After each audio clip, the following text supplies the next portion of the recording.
Attention, cette fiction se passe dans le sombre univers de Warhammer 40 000, et dans la société plus sombre encore des Eldar Noirs, ou Drukhari, de cruels pillards se nourrissant de la souffrance des plus faibles.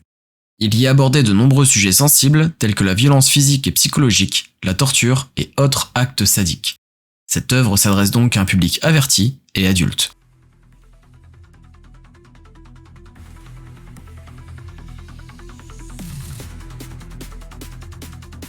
Les chroniques de l'alarme de Ronce. Épisode 6. Le fardeau du devoir. Lors du précédent épisode, Sharktan s'est fait attaquer par des chiméras, puis par une belluaire qui a bien failli le tuer. Sans l'intervention, très tardive, des mandragores, il y serait resté. Celles-ci lui ont alors donné un ultimatum. Pour sceller une alliance entre sa cabale naissante et elle, il devra boire la totalité d'une fiole d'agonie.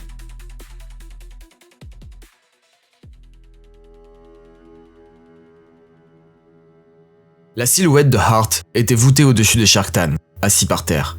Ses bras multiples s'agitaient en fouillant la blessure ouverte de ce dernier.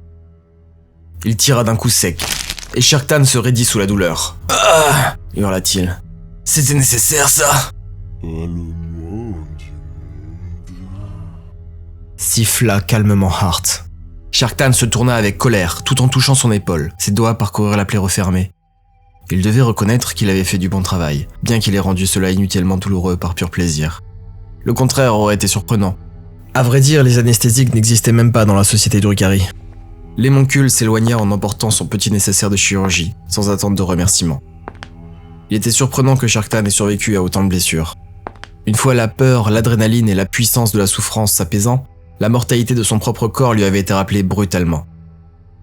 Lorsqu'il s'était présenté à Hart, il avait le cuir chevelu ouvert, l'épaule transformée en viande hachée, le bras droit quasiment arraché, une épée plantée dans le ventre, des dizaines de coupures diverses et variées, et on ne parle même pas des blessures liées à l'accident de saccageur quelques jours plus tôt, miraculeusement oublié grâce au spectacle de douleur de Gorfak, mais pas totalement soigné pour autant.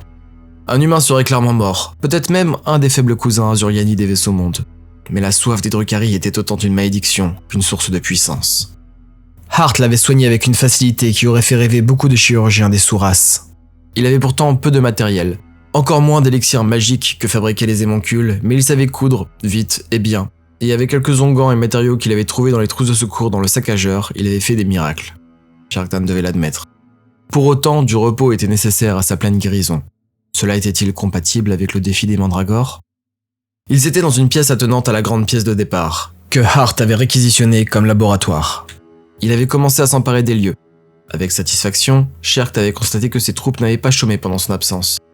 Ils avaient exploré les alentours immédiats et avaient été plus chanceux que lui. Les mandragores ne s'étaient pas amusés à les téléporter et les perdre je ne sais où. Ils avaient trouvé une dizaine de pièces facilement accessibles et avaient commencé à s'installer dans 3 d'entre elles. Une faisait office d'armurerie et de réserve, et une autre contenait les esclaves infectés. La dernière pièce, qui était la plus intéressante, était une ancienne cuisine que Hart avait investie. Les outils de cuisine et contenants divers feraient office d'instruments de chirurgie et de flacons de distillation en attendant mieux. Dans la pièce d'à côté, Sang Zhu veillait sur le dernier esclave infecté vivant et sur Gorfak qui sortait lentement de sa crise de douleur infligée par l'essence d'agonie pour découvrir une toute nouvelle douleur, celle de la nervifage rubéus qui commençait à lui dévorer les nerfs. Sharktan avait prévu de cicatriser tranquillement en le regardant souffrir et réaliser la douloureuse mort qu'il allait connaître. Mais Hart avait pointé avec justesse le fait que trop d'os étaient brisés et que si on ne remettait pas cela en bonne place, cela risquerait de cicatriser n'importe comment. Il avait donc accepté de se soumettre à une séance de médecine particulièrement longue et douloureuse, où Hart avait coupé, taillé, raboté, fraisé, poncé, et enfin fini par recoudre tout ce bazar. Désormais requinqué, Sherkt n'avait qu'une question en tête. Une question qu'il hésitait à poser à Hart, de peur de lui donner une quelconque prise sur lui. De peur de faire confiance à quelqu'un. Mais la curiosité prit le pas sur sa prudence, une fois encore, et la phrase s'échappa de ses lèvres presque à contre-cœur. Que se passerait-il si je buvais la totalité d'une fiole d'essence d'agonie ? Hart tourna brutalement la tête vers lui. Sharktan ajouta, d'un coup. Hart se mit à rire. De ce rire si étrange et malaisant. Shark sentit la colère poindre en lui. Arrête de rire, réponds-moi. Hart rit encore. D'un coup... Gloussa-t-il seulement. Sharktan se leva doucement dans une menace silencieuse. Malheureusement, même debout, Hart le dominait toujours de plus d'une tête. Il gronda. « Pourrais-je en mourir ?» Peut-être. Sharktan tourna la tête perplexe. Dans d'atroces souffrances. Précisa Hart inutilement. La relation avec la douleur des Drukhari était ambivalente. C'était un mal nécessaire, indispensable à leur survie, encore plus que la nourriture, mais cela restait un passage douloureux, désagréable. La relation avec la mort était par contre très claire, une terreur absolue. À vrai dire, s'il y avait bien une seule chose véritable que craignait tout Drukhari, c'était la mort, car elle amenait avec elle la certitude d'avoir son âme dévorée par Slaanesh, le prince des excès. Toute la société Drukhari tournait autour de cette volonté d'échapper à cette ultime fin. Car tant qu'un Drukhari vivait des expériences intenses et arrivait à se nourrir des émotions de peur, souffrance et douleur d'un autre, il était potentiellement immortel. Il lui fallait pour cela jouer avec cet équilibre délicat entre vie risquée et évitement de la mort. Il pouvait survivre à beaucoup de choses et cicatriser à une vitesse folle avec une bonne alimentation en douleur, mais vivre une vie tranquille, monotone et sans danger, et c'était la mort assurée. On disait d'Estruba Elvect qu'il avait plus de 20 000 ans. Peut-être encore plus. Sharktan lui-même était assez vieux, car il approchait du millénaire, et pendant longtemps, il avait vécu une vie tranquille de sergent d'escouade kabélite, un sybarite. Suffisamment haut placé dans la hiérarchie, il avait accès à ce qu'il lui fallait pour survivre convenablement, tout en étant suffisamment bien protégé pour se prémunir des dangers. Ni trop haut pour ne pas attirer la convoitise, ni trop bas pour éviter la place de victime. Mais au bout d'un moment, l'ennui avait pointé son nez. Généralement, lorsque cela arrivait, un Drukhari changeait de carrière. Il rentrait dans un culte séraste ou dans une coterie des Moncules. Il se faisait modifier chirurgicalement pour devenir un fléau ailé, ou devenait pilote de chasseur stymphal, ou de motojet. Certains devenaient même volontairement des Talos ou des Chronos, des machines de souffrance décérébrées, mais quasiment immortelles. Mais Sharktan était ambitieux et narcissique, et la seule autre place qu'il voulait était celle d'Archon. Non pas d'un void secondaire, un lieutenant haut placé. Non, il voulait être le chef des chefs, le maître en sa demeure. Et depuis des décennies, voire des siècles, il avait attendu ce moment. Mais était-il prêt à mourir pour cela ? La mort. La fin de toute chose. La certitude de passer une éternité de souffrance dans les griffes de ce dieu maléfique. Quelles que soient les pires expériences qu'il vivrait ici de son vivant, il savait que ce n'était rien comparé à ce que lui ferait vivre Slaanesh. Ses réflexions s'arrêtèrent net lorsqu'il entendit soudainement de l'agitation dans la grande salle. Sans attendre, il se leva en dégainant son pistolet et se précipita pour aller voir.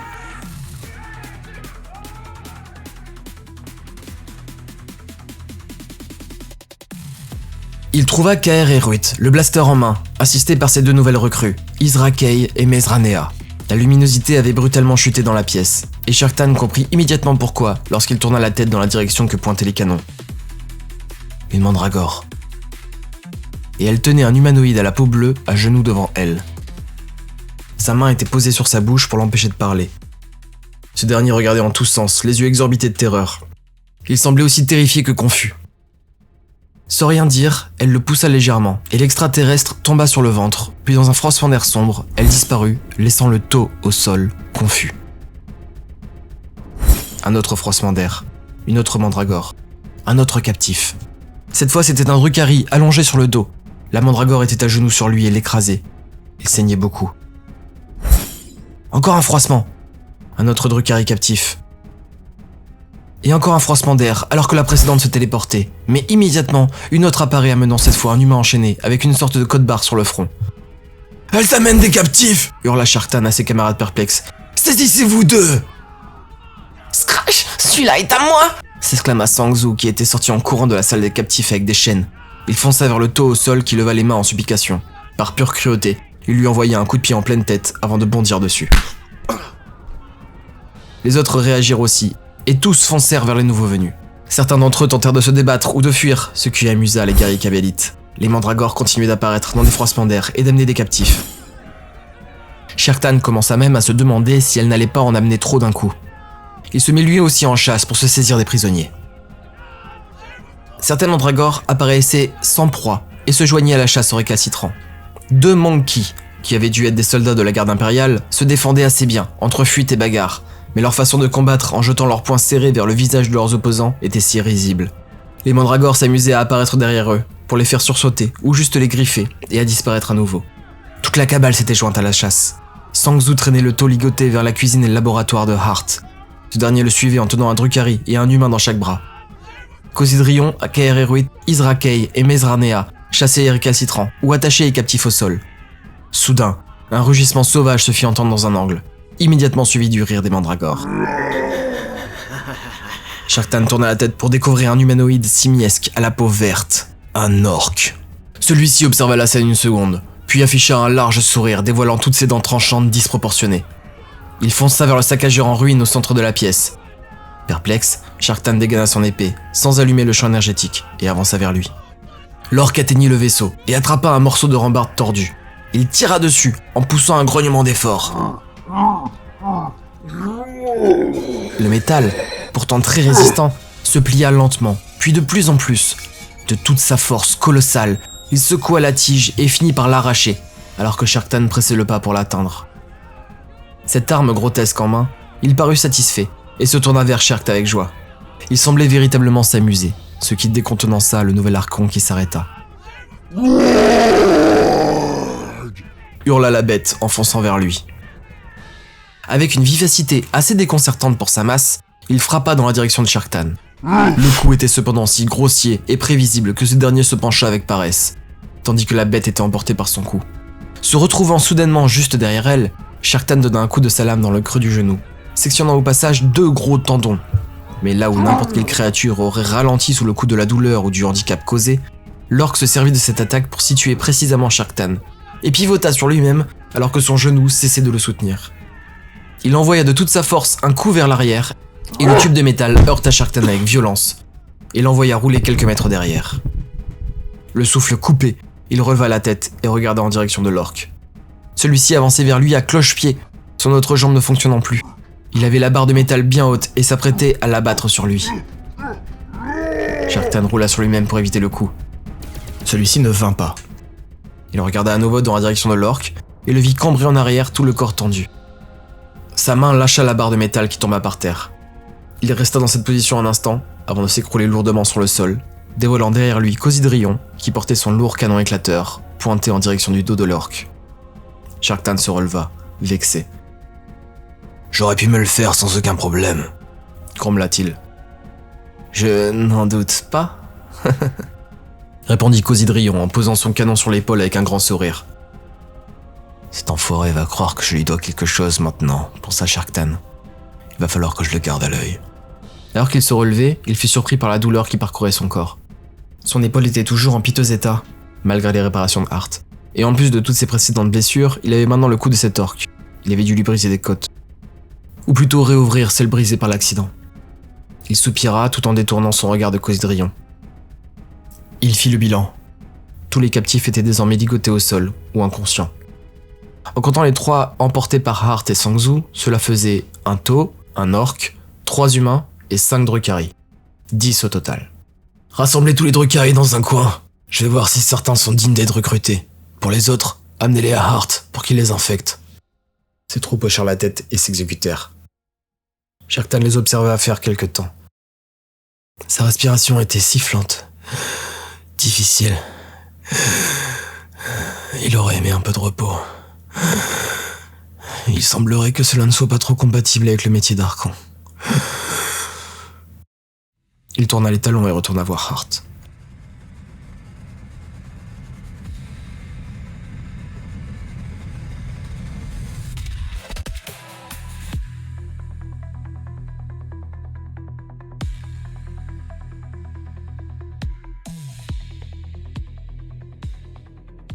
Cette soudaine agitation avait été un coup de boost au moral de tout le monde, l'adrénaline produite faisant office de repas pour l'appétit de souffrance des Drukhari. Cosidrion et Sang-Zu attachaient les nouveaux captifs en préparation pour leur future inspection. Hart était fasciné par l'orque et nourrissait le projet de le transformer en une machine de guerre décérébrée, ce qui au final n'était pas si éloigné d'un orque de base, mais qui pouvait faire un bon ajout aux forces de la cabale. Kaereruit, Mezranea et Izrakei surveillaient les 5 Drukhari que les mandragores avaient ramenés, tout en les torturant légèrement pour passer le temps. Seul Sharktan ne partageait pas cette euphorie. Tant de nouveaux captifs sous-entendait une abondance de nouveaux matériels nécessaires, encore plus si Hart s'entêtait dans ce nouveau projet de grotesque orque, ce qui voulait dire s'aventurer en ville. Or, il ne connaissait aucun chemin pour y aller, Les mandragores refusaient de l'aider, voire le perdraient s'il ne concluait pas l'accord avec elle au préalable.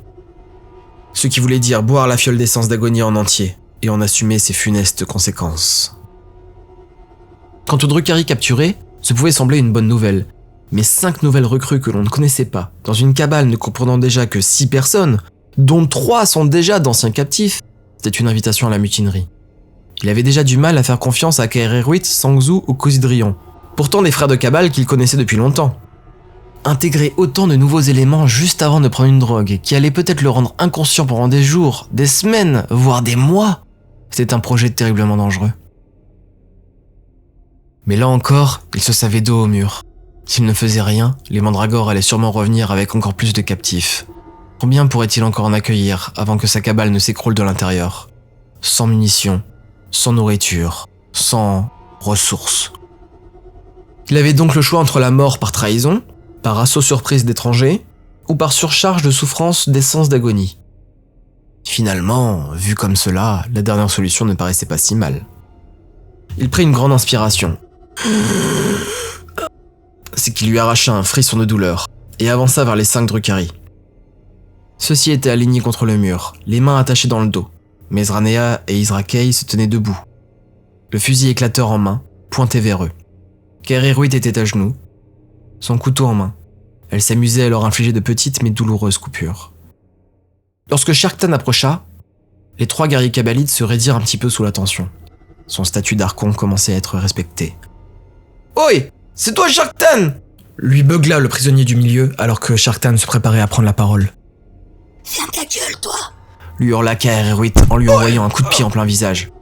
Les mains attachées dans le dos, il ne put rien faire pour l'esquiver et se le prit en plein front avant de claquer contre le mur derrière lui et de s'effondrer sur le côté.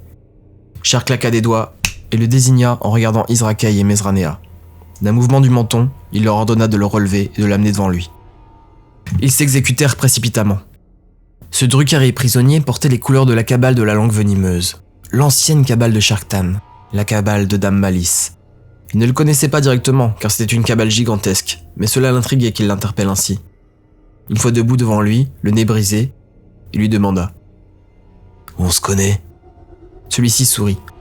« Toute la cabale te connaît, Sharktan, depuis que Dame Malice nous a ordonné de te retrouver. Paraît que tu lui as volé quelque chose de très précieux. Il y a une grosse récompense sur ta gueule. On est des millions en train de retourner tout Komorak pour toi.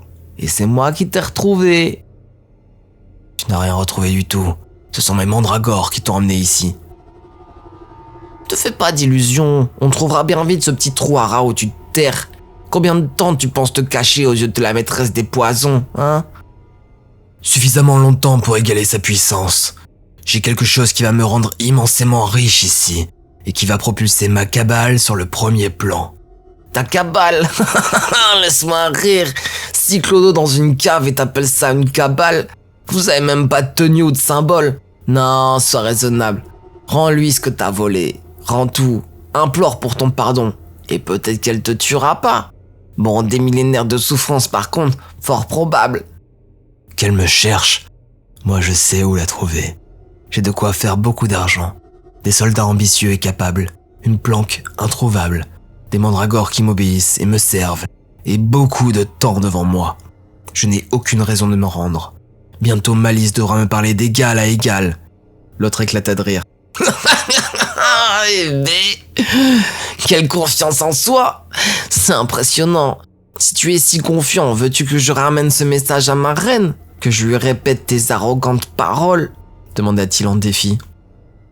Sharktan s'avança de lui pour être à quelques centimètres de son visage. Non. J'ai un autre message que je veux que tu emportes pour moi. L'autre sourit. Un message pour l'assoiffé. Il perdit son sourire. Dis-lui que Sharktan t'envoie.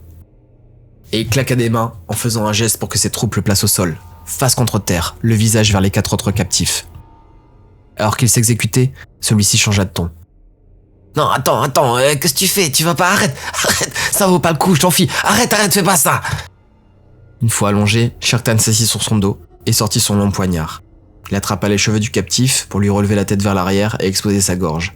Et dans une scène bien trop graphique pour être décrite en détail, il le décapita lentement à l'aide de son poignard sous les yeux médusés des autres Drukhari.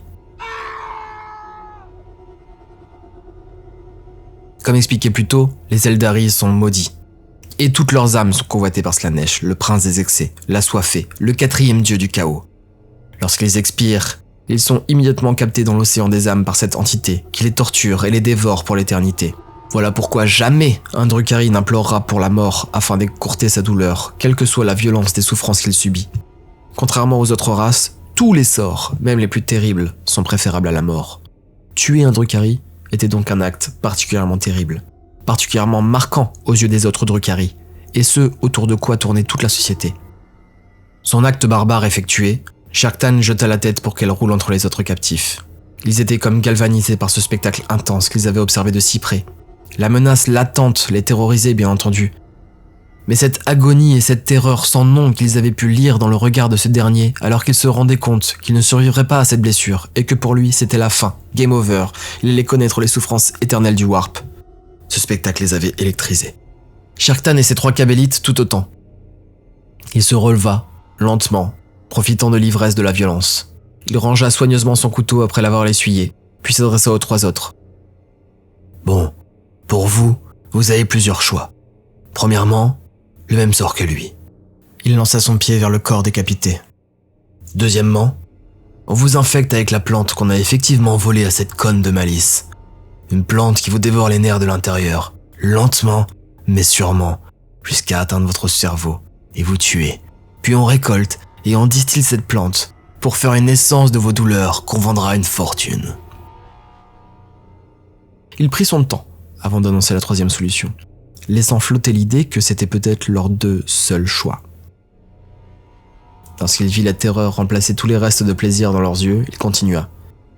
Ou, dernière solution, vous vous montrez digne de rejoindre la cabale de l'alarme de Ronce, cabale naissante dont je suis l'archon. Immédiatement, les 4 se tortillèrent pour se mettre à genoux malgré leurs menottes et s'incliner très bassement, le front contre le sol, en suppliant Sharktan. Celui-ci continua. On est peut-être peu pour l'instant, mais les mandragores m'obéissent et me protègent, et avec leur aide, cette cabale va énormément grossir. Pour avoir la chance d'en faire partie, vous devrez faire preuve de talents particuliers ou d'une très grande compatibilité. Les plus faibles seront recalés au rang de porteurs de ronces et mourront pour créer plus d'élixir.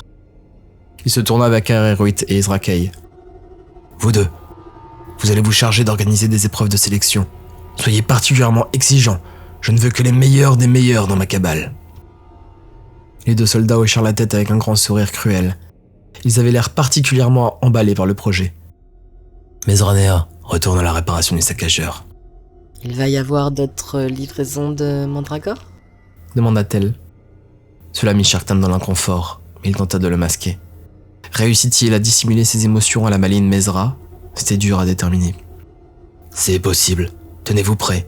Elle respecte l'accord passé, mais à leur bon vouloir. Et quel est cet accord exactement ? Sharktan la regarda avec sévérité. Elle était bien trop curieuse. Et cet entêtement manquait du respect qui lui incombait. Elle dut sentir cette désapprobation, car elle ajouta « Pardonnez ma curiosité, maître. Si je dois coopérer avec elle, j'aimerais simplement savoir jusqu'à quelle limite et dans quel terme. » Sharktan prit le temps de digérer sa réponse, sans se départir de son regard. Elle était agile en discussion, une qualité indispensable à tout Drukhari. Tout était toujours question d'ego, de toute façon. Sharktan regardait les 7 Drukhari qui l'entouraient, et envisagea sa réponse. Il y vit une opportunité de faire passer un message. Il déclara « Les mandragores nous autorisent à rester ici, et nous protègent si elles peuvent observer les infectés à loisir. J'ai conclu un accord avec elles, qui fait qu'elles me protègent personnellement et me ramènent des proies capturées. Bientôt, elles nous ouvriront les portails vers tous nos désirs et nous permettront de nous orienter dans ces lieux perdus dans les ténèbres. Mais avant cela, je dois m'assurer que cette cabale est capable de suivre des ordres et de fonctionner en autonomie pendant mon absence. » « Tu vas t'absenter ?» demanda Kaeruit avec inquiétude. Sharktan grimaça devant le tutoiement, mais c'était Kaer qui l'avait dit. Elle qui parlait si peu et qui connaissait depuis si longtemps. Il ne comptait plus le nombre de fois où elle avait sauvé sa vie en suivant parfaitement l'un de ses ordres. « Tant que je serai absent, je serai protégé par les mandragores. Elles veilleront sur vous et apporteront d'autres chargements. » « Longtemps ?» continua Kaeruit. Sharktan la regarda avec pitié, non pas pour elle, mais pour lui-même. et pour ce qu'il savait qu'il allait devoir s'infliger. Ce qu'il allait devoir risquer. Le temps qu'il faudra. Soupirant, il regarda autour de lui, comme s'il regardait cela pour la toute dernière fois. Cette pièce sombre était désormais son domaine, son univers. Le seul repli de Comorag, où il pouvait se cacher des sbires de Dame Malice, car le portail qui les avait menés ici avait été brisé par le crash du saccageur. Combien de temps cela les dissimulerait des millions de Kabalites à sa recherche? Il finirait tôt ou tard par les retrouver. Il le savait, malgré ce qu'il avait dit à cet imbécile qui l'avait décapité. Il avait raison, même si admettre cela coûtait à Sharktan. D'ailleurs, il avait raison sur un autre point. Il n'avait qu'un nom, pas de couleur, pas de symbole. Sharktan baissa les yeux sur son armure. Le bleu nuit de la cabale de la langue venimeuse n'était plus visible sous l'épaisse couche de poussière sombre dans laquelle il avait été traîné. Elle était désormais d'un gris anthracite, sombre, presque noir. Cela lui plut. Il s'adressa aux 3 guerriers kabalites qui se tenaient encore devant lui, en attente d'ordre. La balafrée Kaereruit avait encore l'armure bleue de la langue venimeuse, et les 2 autres la rouge de leur précédente cabale. Voyez les couleurs de mon armure. Gris sombre. Ce seront désormais les couleurs de notre cabale. Je veux que chacun repeigne son armure de cette couleur. Débrouillez-vous avec de la cendre ou la poussière environnante. Son regard se porta au-dessus de l'épaule de ses interlocuteurs. Dans les ombres, au fond de la pièce, 2 yeux verts le fixaient. Il continua. Les mandragores attendent de moi que je boive une fiole d'essence d'agonie. Les soldats réagirent avec surprise. Ils les fitèrent d'un geste de la main. Gardez vos réflexions pour vous, je n'en ai que faire. Retenez juste ceci. Si quiconque cherche à me nuire, il subira la colère des mandragores. Pendant mon absence, suivez mes instructions, développez ma cabale, et vous serez grassement récompensé à mon retour. Mesranea releva un sourcil, l'air perplexe, lorsqu'il prononça ces 2 derniers mots, mais ne dit rien. Sharktan aurait aimé l'égorger pour cela, mais au fond de lui, ce culot lui plaisait. Coupant court à ces discussions, il tourna les talons pour se diriger vers la pièce sombre avec le lit à baldaquin, la pièce où il se savait très attendu.